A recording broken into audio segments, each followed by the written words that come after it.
গতকাল বিকালবেলা ঘুম থেকে উঠে দেখি বাইরের ওয়েদারটা পুরো মেঘলা মেঘলা হয়ে আছে।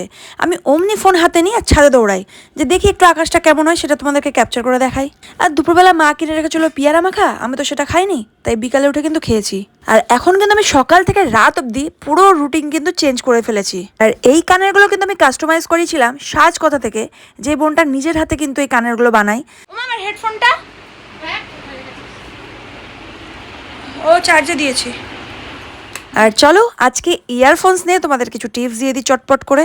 ইয়ারফোনস ছাড়া তখন চলেই না, তাই না? কিন্তু ইয়ারফোনস দিয়ে গান শোনার নিয়ম হচ্ছে 90 ডেসিবেলের মধ্যেই কিন্তু গান শুনতে হবে, কিন্তু আর বেশি হলে কিন্তু কানের ভেতরের হেয়ার সেলগুলো কিন্তু নষ্ট হয়ে যায়, তখন কিন্তু আর চট করে ঠিক হয় না।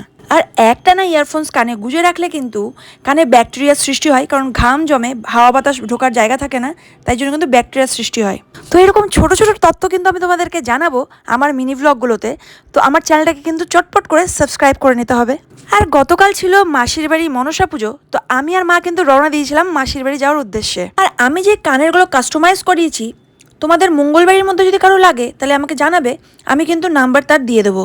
আর মাসির বাড়ি এসে এসে কিন্তু মাকে প্রণাম আমি আগেই সেরে নিয়েছি। তারপর বললাম চলো ভিডিও করে মায়ের মুখটা তোমাদেরকে একটু দেখিয়ে দিই। আর এরপরে মায়ের হাতে ক্যামেরা ধরে দিয়ে মাকে বললাম যে আমি এরকমভাবে প্রণাম করছি, তুমি একটা ভিডিও করো ছোট দেখে। কারণ ঠাকুর প্রণাম করতে করতে কখনোই ভিডিও করা সম্ভব না, আর ভিডিও করতে করতে ঠাকুর প্রণাম করাও সম্ভব না। যেটা দেখানো হয় সেটা কিন্তু লোক দেখানোই হয় ভিডিওর মাধ্যমে, তাই না?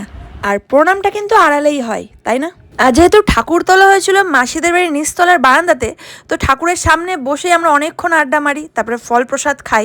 আর ওখানেই কিছুক্ষণ বসেছিলাম। কেন বলো তো, নিচে না প্রচন্ড হাওয়া দিচ্ছিল, ভালো লাগছিল, একটু গান বাজছিল, ভালো লাগছিল। আর অমনি মাসি নিচে তেড়ে মেরে এসে বলে, কি রে বাইরে থেকে তোরা ফল প্রসাদ খেয়ে চলে যাবি নাকি, বাড়ির ভিতরেও ঢুকবি না?